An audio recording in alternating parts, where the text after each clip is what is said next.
Yeah, not argon. Nitrogen quench only. And what are we looking at? Somebody's recording. Okay, someone's recording it. Yeah, I just turned on the recorder. Okay, so basically loading it and be shutting the door fairly soon, and our control system's SSI, which I really like. As you can see, we have an automated door shutting system.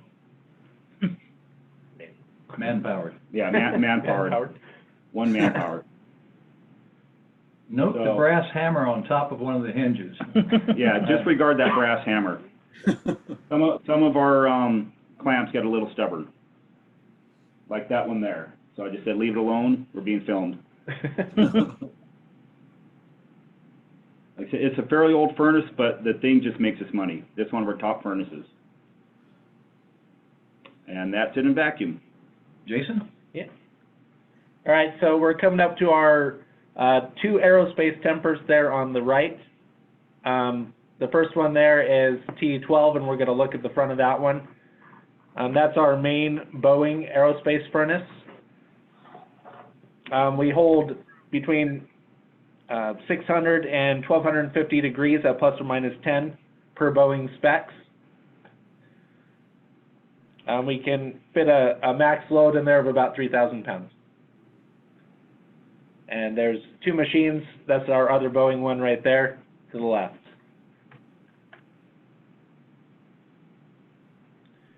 Then we move forward to our setup area. That area is ran by a gentleman named Rick Miller. He's getting parts set up right here when it turns. He's getting parts set up for our endothermic furnaces. These are gun part right here, and he's got to rack them all individually. On average, this customer sends us about 10,000 parts per load. So you can imagine setting up all those parts one by one and racking, getting them set up to go down to our endothermic furnace.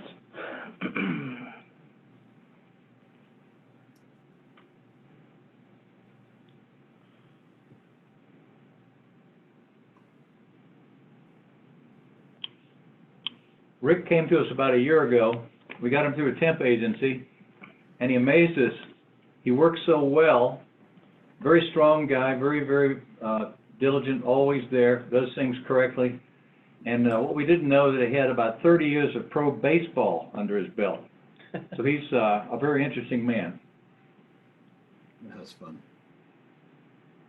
That gentleman, Brandon Eastman, he's the number 2 person in our endo shop. Jason, want to take over? Yep. So we're approaching one of our new furnaces. This is one of our new Diablos.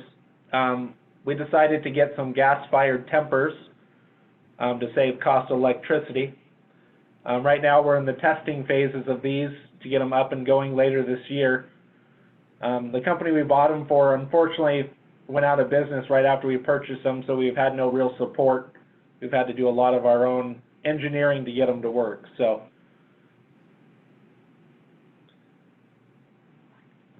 all right, we make our way down to our endothermic side of the building.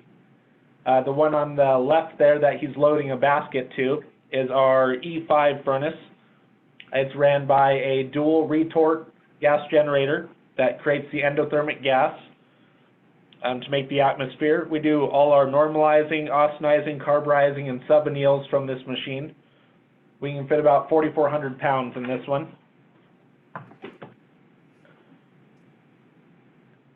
And here's a picture of our gas generator system. Again, it's a dual retort system.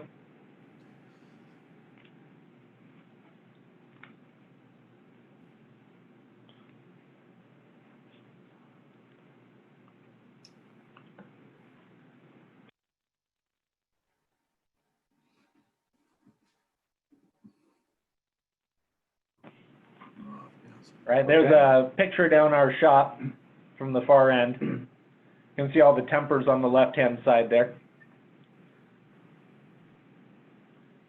So this is our smallest endothermic furnace called E1. We can load up to about 500 pounds in this furnace. Again, we use this one for normalizing, austenizing, carburizing, and sub-anneals. Anything we get in small loads, this is where it goes. Just a note on that furnace is that Dave Eder, the founder's son, Dan, who's now I think 50 years old, was 18 years old and running that little E1 furnace when it was over at Stack in Portland. There's a picture of the front of our E5 machine, and then this is our kind of our endothermic workhorse on that end. It's our E3 machine, our Beavermatic. This one can hold up to 2,500 pounds and holds our biggest parts here, which we can have a hot zone of 36 wide, 60 long, and 40 high. So here's our prepping for hardness testing. We start out with grinding the parts down to remove all the scale and things to get a nice clean part on 180 grit paper.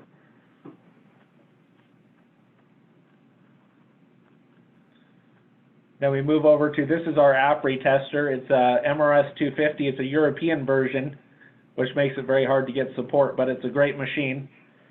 Out of all of our machines, we can do 15N, HRC, HRA, HRB, and Burnell spread upon our 4 testers. In this picture, Randy Nelson, who is our hardness tester, is testing an HRC.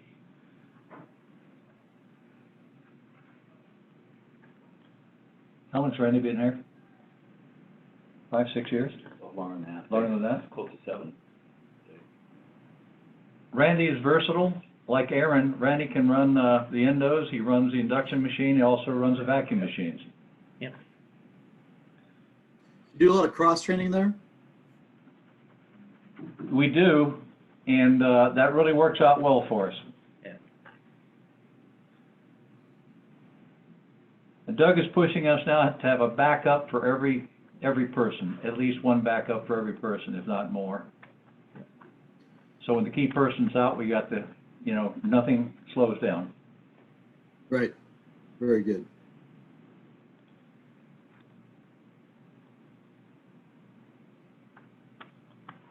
We have, every month we go over with all the employees, we take a look at our financial statements. We don't hold much back, we go pretty much open kimono. We show the P&L, we tell, you know, talk about our performance versus budget. Here's a young man driving the forklift at the camera, man.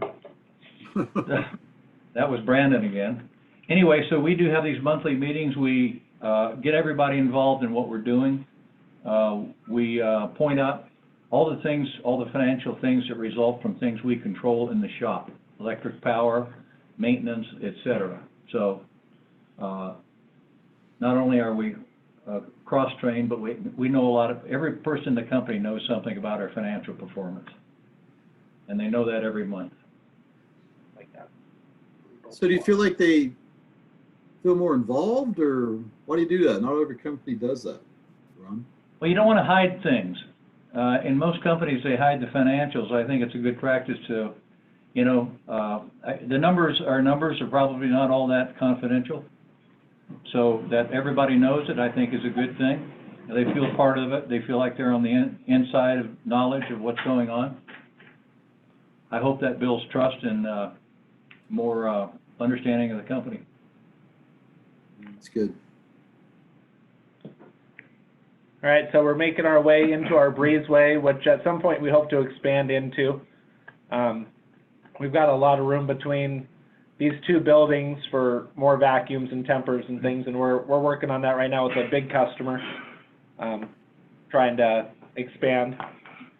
So that will be our expansion area there. And that building, by the way, that's the second building that was built, what did you say, Aaron, in 08? 08, 2009, 2008. And that's actually larger than the original building. And I think between the 2, we have about 30,000 square feet.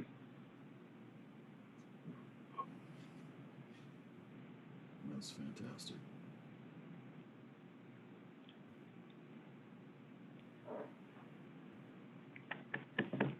Right, so on all of our vacuum furnaces, well, not all of them, but most of them, we can do nitrogen and argon quenching. So So this is kind of our setup base for our Norco person to come in and fill up our tanks.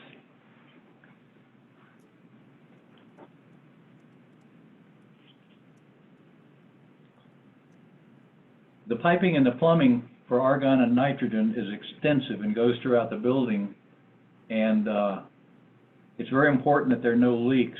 So we do a lot of leak checking, and every now and then you miss something. And boy, it's very expensive to replace these gases. Gosh. Hey, in these times, are you know, more and more conversation about supply chain and whatnot. How are you guys doing? You feel like you've been able to keep a steady pace and keep supplies coming in, or you having to adapt? Steady pace. No problem with supplies. Good. And we're down maybe 15, 17% from our normal revenue levels.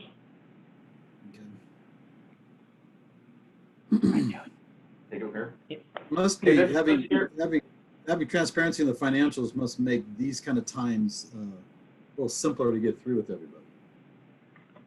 When you make decisions as the top manager, people might wonder why you're making decisions. So if you show them the financial statements frequently, they understand why. They might even make the same decision. Very good. Okay, this here is the V6, one of our newest furnaces. It's an aerospace furnace, graphite hot zone. This furnace on continual basis holds a less than 1 micron an hour leak rate. As you can see when I open the door, it's a tight furnace. The dimensions are 36 wide, 48 long, 33 high. Joe, you're having a problem with that door? Yeah, it's a tight furnace. So it pulls on consistently less than 1 micron an hour leak rate. Our range is 900 to 2200 degrees with a weight capacity of 3,000 pounds. This furnace puts out bright parts, and that's an understatement. Wow.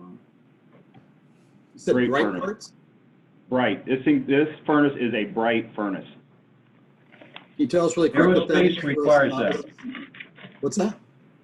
Aerospace, most of them require bright parts, super bright. Yep. No scale, no discoloration. What you're looking at here is the only vertical standing induction machine on the West Coast. It has 600 kilowatts.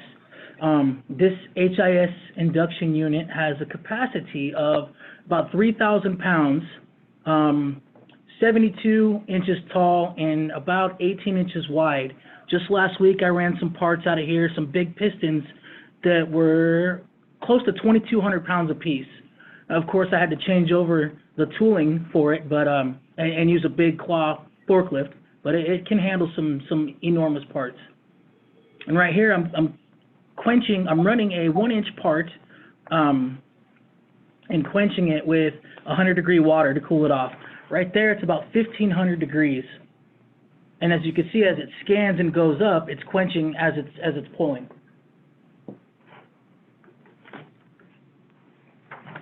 Total cost with this, approximately with wiring and let's see here, all the equipment and plumbing and everything, it's about $700,000.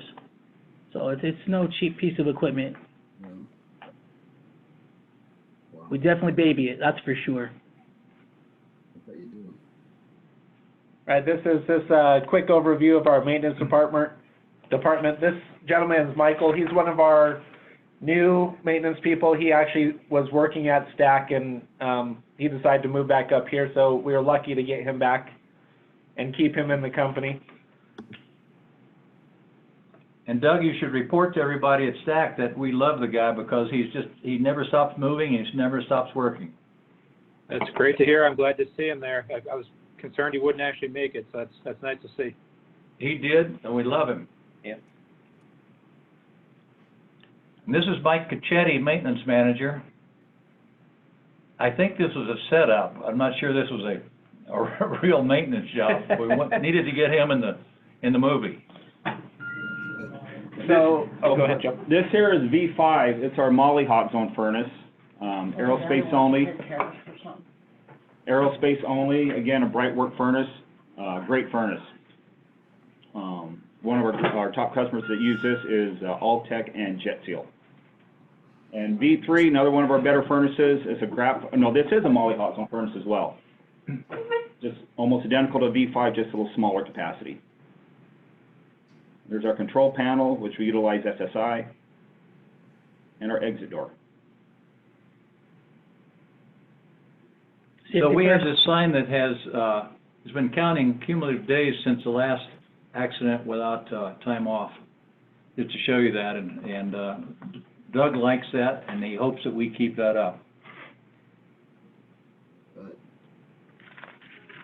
Here we go with the LECO press. We're now in the lab, by the way, and we have a rule that if a customer comes in, whoever needs to be spoken to leaves the meeting. So Jason just left to talk to a customer. That's Dawn's hand. She's customer service manager with our polisher in the lab. And Joe, you know how this works. You've never done it? No. Okay. The Laco or the micro? Okay. Here's a purchase from about 1 year ago, brand new micro hardness tester, Metallurgical.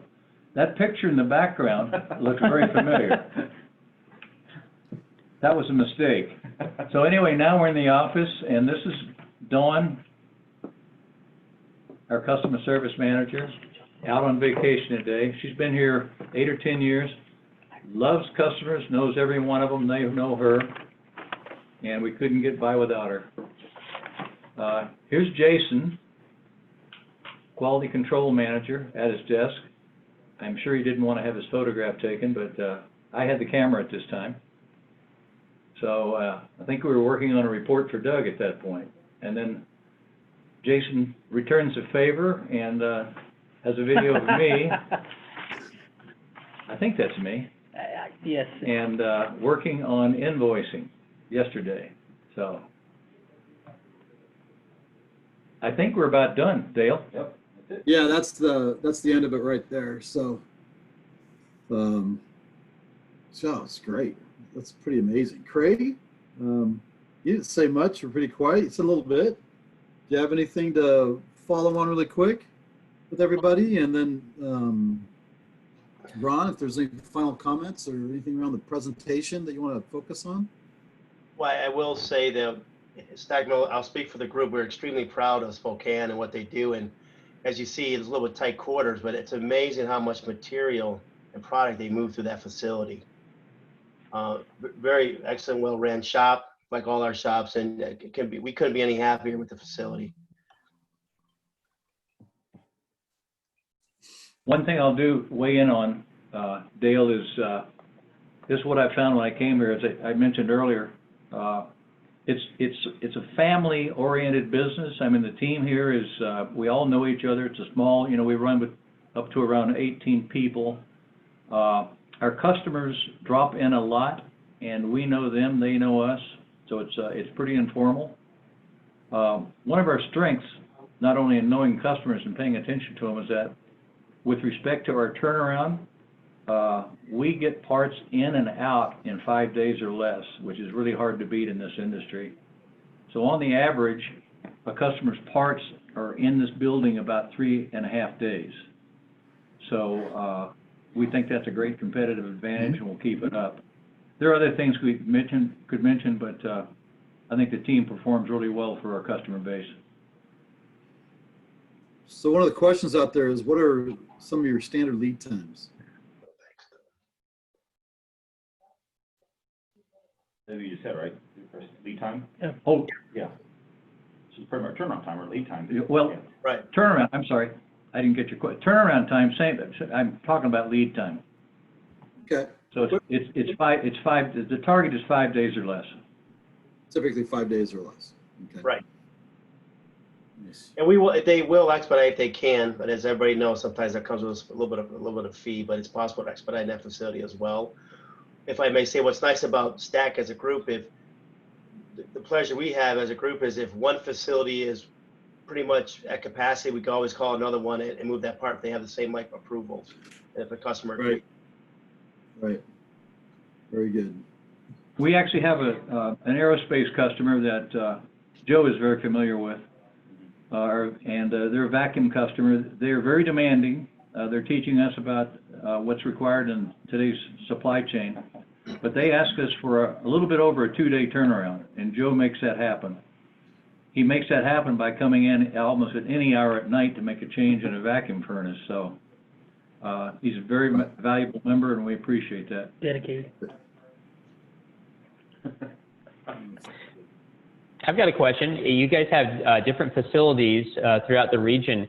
Can you share the size difference between the facilities and if there are any special applications at one facility and not at another? I'll tell you what, I'm going to Doug, you want to answer that? give that to Doug to answer.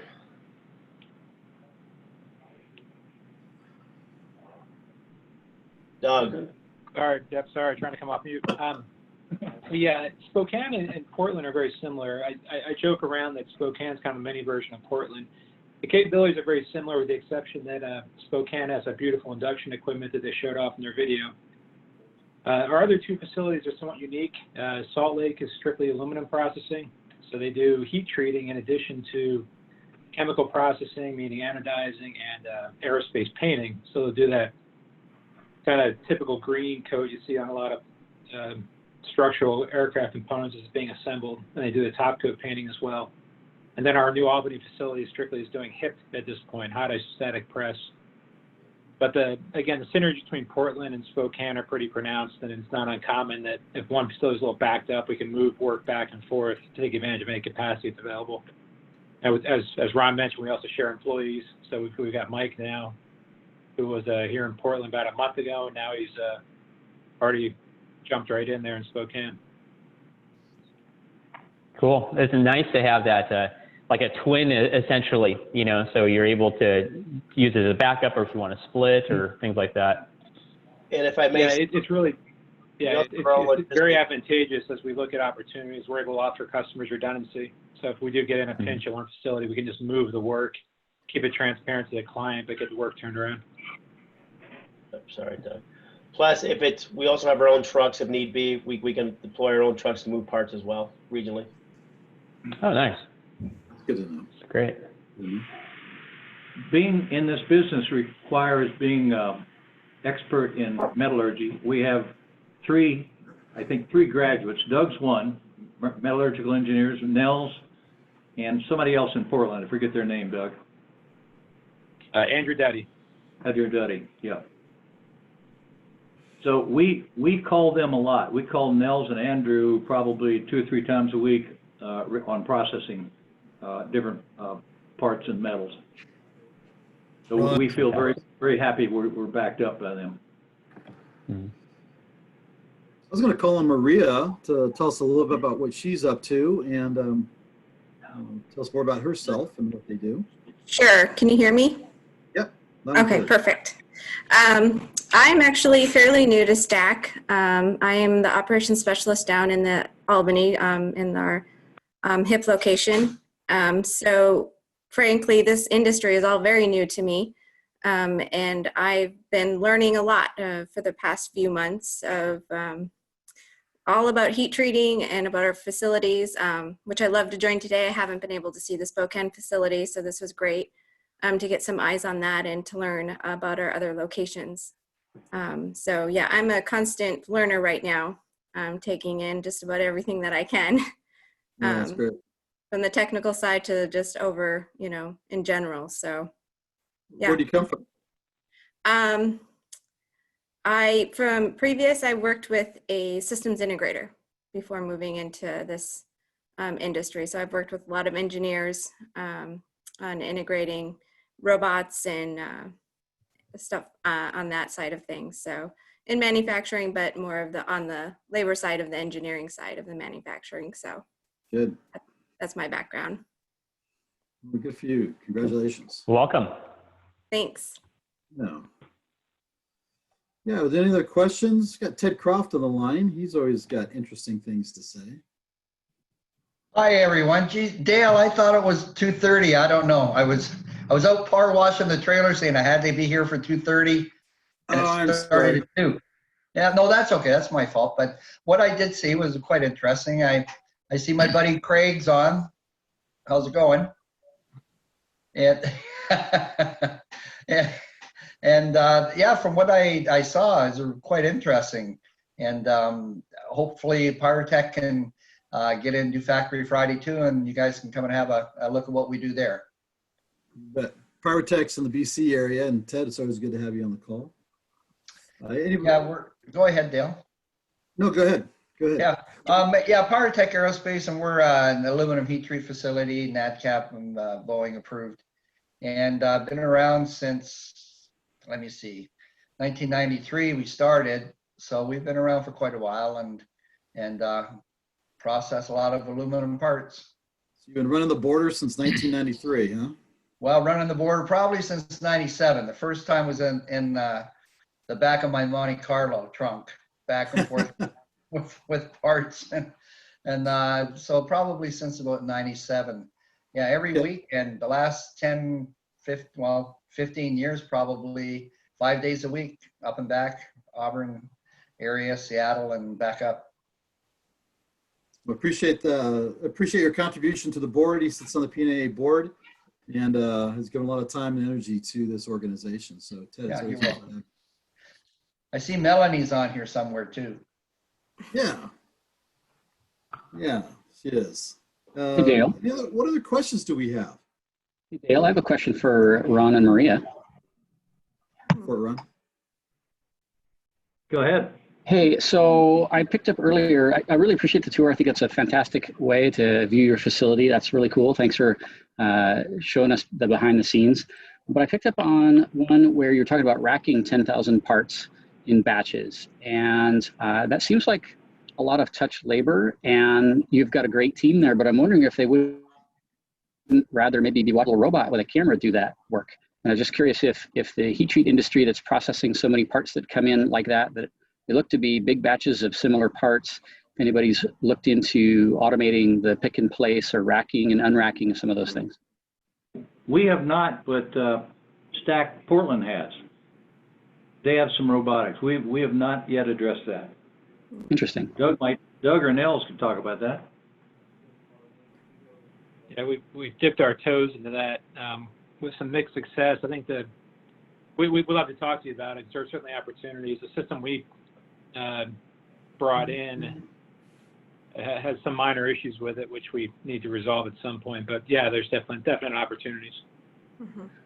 Yeah, I'd say when I see people embark on that, one of the biggest challenges is the change in culture of how to take care of the robot. And you need a different skill set to work through those little things that come up. And it tends to not work real well unless you have somebody on your team that's really excited about it working. You know, these initiatives tend to sometimes wither without support at a working level. But it's not really our bailiwick. We do use some vision in our machines, but I would love to have a chat with you afterward about maybe some mutually interesting opportunities there. That's good. Mm-hmm. Yeah, you're welcome to connect over great. chat, get each other's contact information over chat. Yeah. Great way. Yeah, I'm looking at your supplier information in my database right now. So Yeah, Ben, this is Nels. Please give me a call.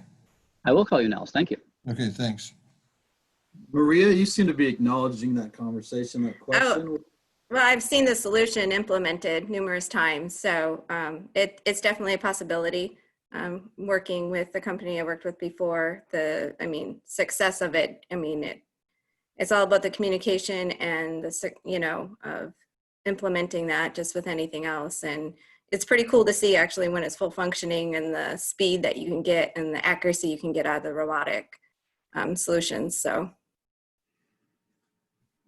Well, we'll see some robotics next week when we jump into Tool Gauge and see some of the solutions that they're providing and changes they're making too. So it's exciting to see these changes. What are other thoughts, comments? I do have a question. I was wondering if there's any push towards having a salt bath nitrocarburizing or QPQ line out in the Northwest. Right now, I know the majority of it's located around Houston or Kansas, but I haven't seen any out this way. I was wondering if there's any thoughts in the industry about bringing that type of capability to the Northwest. I've asked Ron to, but he keeps telling me about this great aquifer they've got under their facility. Something about cyanide salt on top of it just doesn't go over well with the city of Spokane. Seems like the regulation Very has true. a lot to do with it, and similar to the bright dip issue, but figured I'd ask. It's a popular process. Yeah, it's a regulation issue, and some parts of the United States a little bit more friendlier towards it than others. Our We'd facility love is to have sitting. it. There's great demand out there. Our facility is sitting on top of one of the best aquifers in the world. It's huge, with incredible water, and I think the water level is probably somewhere between 60, 70 feet below us. So they watch this. Yeah, this is hallowed ground. Hey, Ron, this is Rick Loya with Industrial Software Solutions. First, thank you so much for the tour. Very interesting. My question is, what kind of inherent process variability do you have in heat treat, and how are you measuring that, monitoring that, and then correlating that to results in terms of measured part parameters? So everything is basically KPI based here. We keep track of basically everything from first time pass through to scrap to escapes to, there's a long list of on time delivery, everything is KPI driven here. Do you have a central dashboard for that? I saw some individual interfaces on each of the machines. Are all those individual islands of automation? Do you have some centralized control system that's aggregating that data from a process historian of such, or how do you collect that? Yeah, everything is through SSI driven. They're basically on almost all of our furnaces. Right now we're looking at adding like items that track efficiency and stuff on our furnaces right now. That's something we're looking to venture into to see, you know, up and down time, how efficient they are, how much power they're drawing. That's the kind of direction we're going. But right now, most of the KPIs is driven through the office. It's a lot of handwork. We do a lot of paper adding and things like that at the end of the day to make sure we have everything written down for our tracking software. Okay, interesting. Love to speak with you about that later and do that with less handwriting and let the machines do it for you.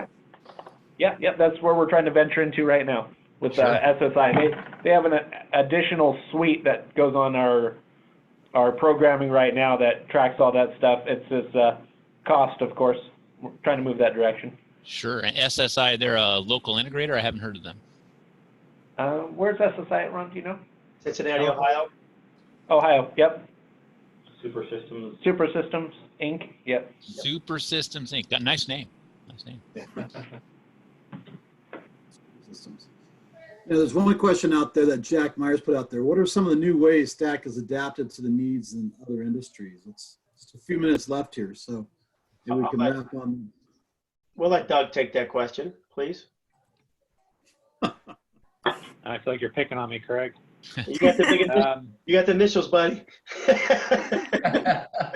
No, I feel like the other guys on this meeting could better describe this. I think we've tried to be a one-stop shop, so I think we've got a pretty almost unique range of capabilities. You know, the HIP edition we added earlier this year was a big addition for us.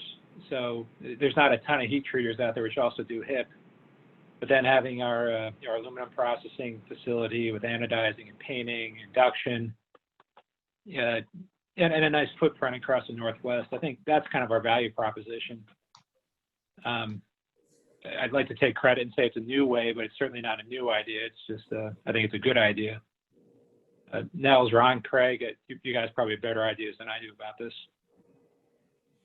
Well, I can, when you look at I guess I take it back to the everybody on the call. When you look at a provider, you want an added value in supply chain, and it's more and more evident to us that you got to have redundancy.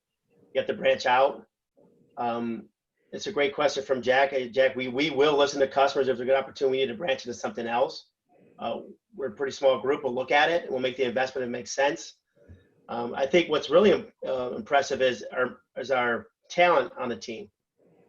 We play that down a little bit. We have all these metallurgists, material scientists. A lot of our heat treat operators have been in the business for 20 plus years, 15 plus years. And that's hard to find today.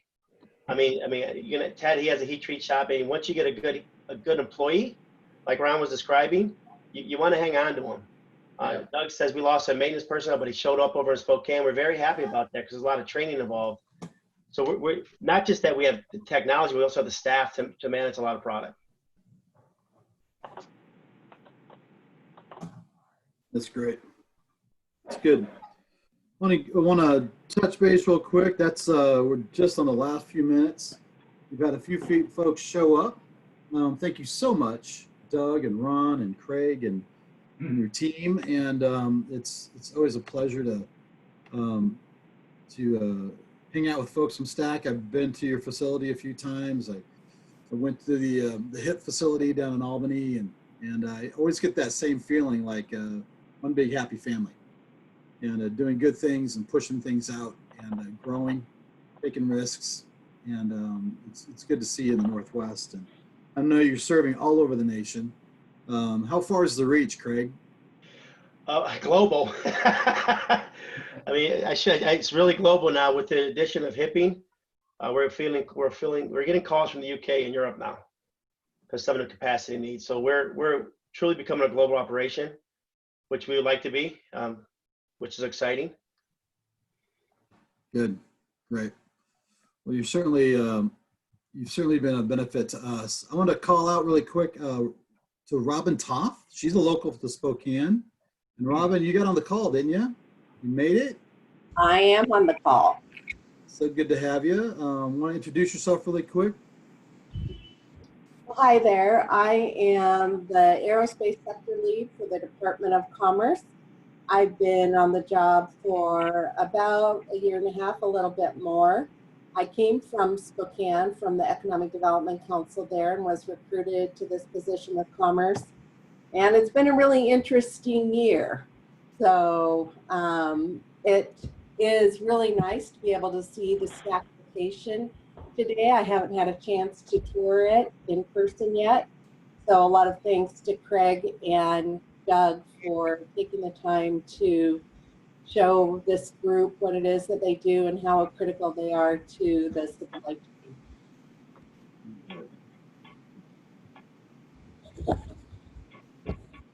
We appreciate your input there, Robin, and I want to go around really quick. Was there anybody that we missed at the beginning? We do like to network through these things, and seems like there's a couple of folks I may have missed. You're still on the line. Brian Canfield's on the call. He's our CEO of PNAA. And Brian, you want to share a few words? Yeah, first, thanks for coming, everybody. This is a new series that we started last week, and part in response to COVID-19, but this is also an idea that we've had for quite some time, creating a virtual tour of different companies. So it's fantastic, to drive from Spokane to, from the Puget Sound out here on the coast is quite a drive. So Ron, thanks for giving us the tour and putting the presentation together for that today. And we look forward to sharing more of these. And if you have a factory or some type of production facility that you would like to showcase here on a Factory Friday, just reach out to Dale and he'll get you connected. It was really neat to see all that equipment today, Ron. So thanks for showing us that, and Doug and Craig and Maria and everybody at Stack. Thanks so much for sharing your expertise. It's so neat to get kind of that inside view of your facility there. So I'd just like to extend an invitation to everybody on the call. Also, this upcoming Tuesday, and every Tuesday, we have our PNAA weekly webinars. This is open to anybody, and there's no charge. This week is going to be part 2 of marketing during COVID-19, and the session is going to be called Advanced Marketing Tools to Increase Your Reach. We'll be talking about different ways to optimize your digital marketing through social media, getting people to your website, and then what to do with those folks when they come to your website, and just the different tailoring of marketing during this time where maybe some companies are in different financial positions than they've been in the past. Their needs are different. So taking a look at all those and how we optimize connecting with people, even though we can't physically connect with them right now. So that will be Tuesday at noon. You can go to our website, pnaa.net, just hover over events and then click on webinars, and there's a button where you can register for that event. So with that, I'd just like to thank all of you for your participation today, making this fun. Dale, thanks for arranging this. And we look forward to seeing you at our future virtual events. I'll let him a week. Good to see everybody. Thanks, everybody. I Thank just you. put my Thank you. contact Thank you. information. Have a great Thanks, Dale. weekend. Take Yeah. care. Thank you. Thanks, everybody. Bye-bye. All right, Bye thanks, now. everyone. Bye-bye.